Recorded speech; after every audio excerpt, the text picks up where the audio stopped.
Hey everyone, Mr. Happy here and welcome to Final Fantasy Bestiary. This series is dedicated towards discovering the history and lore behind Final Fantasy's most iconic creatures and characters, and this week we'll be including inanimate objects as well as we talk about airships. Airships are one of the most iconic features of the Final Fantasy series. They are used as a form of transportation, usually towards the end of the game, to allow access to the entire world and all of its side quests.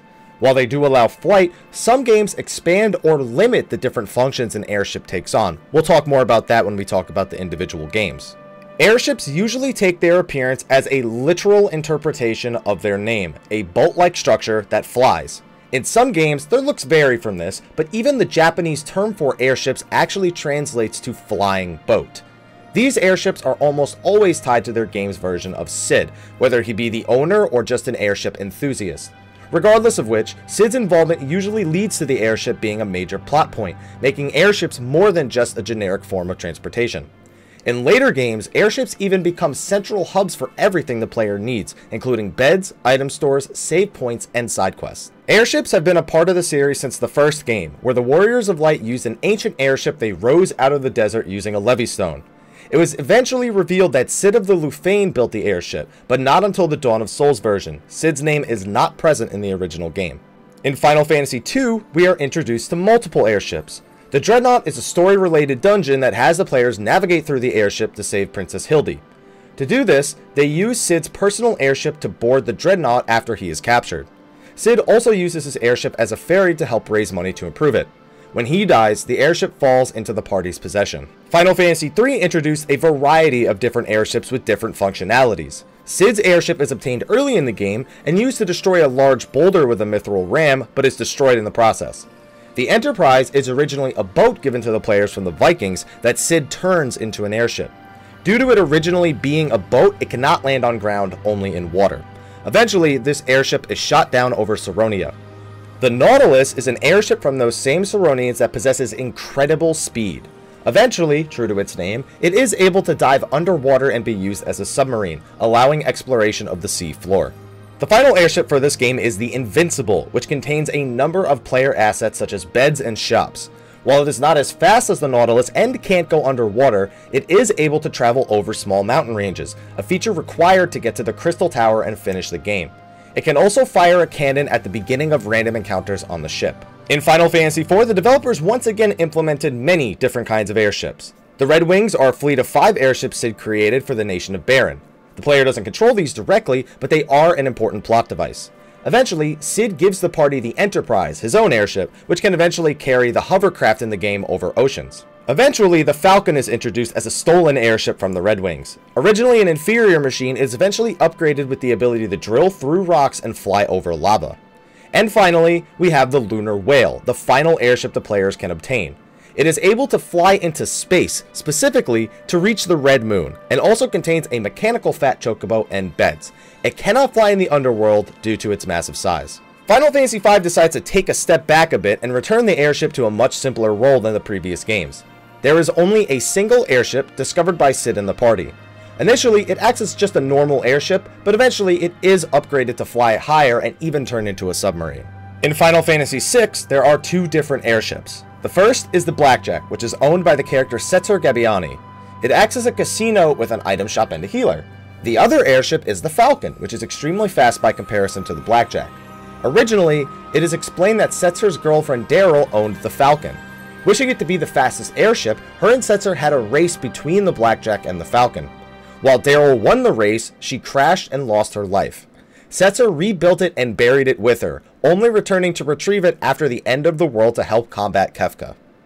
In Final Fantasy VII, Sid's pride and joy is his airship, the Highwind. It may not seem it, but it hosts a number of dangerous weapons as indicated by his limit break of the same name, and acts as a traditional airship capable of 3-dimensional flight.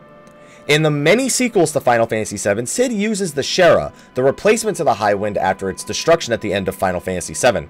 It's named after his wife and is designed quite differently from the Highwind. In Final Fantasy VIII, all of the Gardens, schools for the Seed organization of students, all double as airships when the proper protocols are activated. While they do fly and can travel over water, they act more like hovercrafts in that they cannot fly over mountains or even hover onto land without the aid of a beach. The true airship of Final Fantasy VIII is the Ragnarok, a machine used during the Sorceress War prior to the game, used to move Adele's tomb. When Squall and Rinoa find it in space, it is infested with monsters that must be cleared out. Soon after that, the two return to Earth and the party gains control of the ship, able to travel anywhere using it, though it is only able to land on level ground. It has draw points, save points, and on the final disc also hosts the card club members, allowing the player to continue playing Triple Triad. In Final Fantasy IX, airships are very common, with several plot points involving them. The first bunch I'm going to name here are all non-pilotable by the player. The Prima Vista is used at the start of the game to host I Want to Be Your Canary by the Tantalus Theater Troupe. It is eventually destroyed by Alexandria and petrified in the Evil Forest. The Red Rose is Queen Braun's personal airship, named after her favorite flower. The Vitglance is the Lindblum battleship that appears a few times throughout the game, supposedly owned by the father of a little girl in Lindblum. The Fenrir is an airship piloted by Zorn and Thorn, and eventually Black Waltz 3 before Vivi destroys it. We have several freighters of Lindblum and a cargo ship where the party faces off against the Black Waltz 3 boss. Finally, we have the Hildegard 1 and 2, both made by Sid Fabul IX. The Hildegard 1 is hijacked by Kuja, while the Hildegard 2 is used as a plot device to defend Alexandria from Bahamut. As for airships that the party can actually pilot, the Hildegard 3 is granted to the players after they return from Mount Galug and serves as their airship until Disc 4, where the Invincible becomes their airship.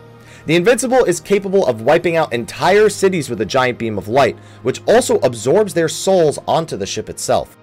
After Final Fantasy IX, the airships of the series lost their ability to be piloted directly by the player.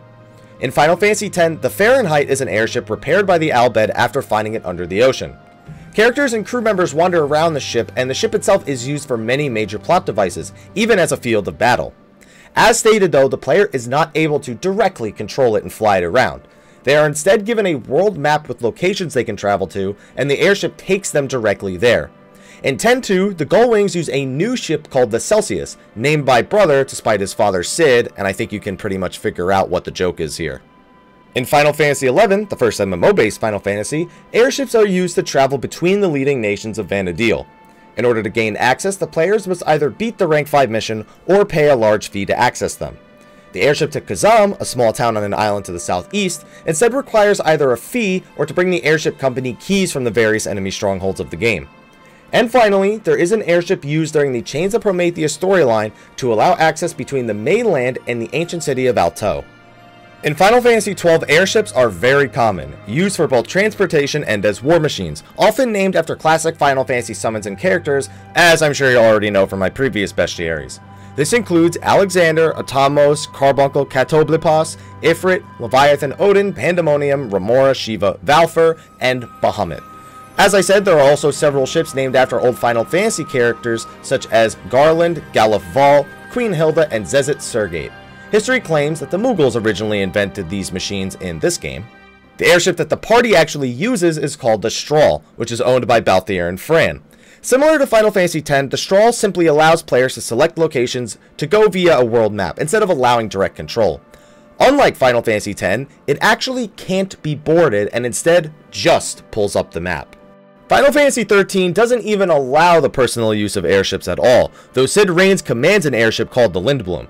There are several airships in the game, the party's just never able to use them. The same happens in 13.2, where the airships are used to facilitate story and combat related needs. In Final Fantasy XIV, airships are used almost exactly the same way they were in Final Fantasy XI, though they are much easier to gain access to. The most popular airship in this game is owned by Sid Garland, the Enterprise. The Garlean Empire also makes use of airships, most notably being the Agrius, the airship brought down in 1.0's opening cinematic and the location of the latest dungeon, Keeper of the Lake. There are also several airships that play a role in other character and story points. The Tiny Bronco is the airship of Biggs and Wedge that is shot down early in the game. The Blackjack is the personal airship of Tatabaru, the chairman of the airship company of the game. The Dezel Kolan is an airship created by the Ikadal 9, a group of Ixal who have broken off from their kin in hopes of flying and reaching their fabled homeland of Ayatlan. It has also been announced that free companies in Final Fantasy XIV will be able to construct their own airships in the game's first expansion, Heavensward. These airships will be highly customizable, though no one yet knows what purpose they will actually serve. And while it's not out yet, we might as well talk about Final Fantasy XV, which may not even have airships. It's not certain yet, but Hajime Tabata says that the status of airships is still to be determined due to the technical challenge of incorporating them into the game. Hopefully we can get a bit more information about this in the coming months. However, airships are used as a form of transport and as war machines, as indicated by the many trailers of the game, some even showing Noctis jumping between airships attacking enemies. Of course, the airship is not limited to the numbered Final Fantasies, as it is a staple of the entire series. But as you can see by the list above me, we have to draw the line somewhere. So, with that out of the way, thank you for watching, be sure to like, favorite, subscribe, and share, and until next time everyone, take care.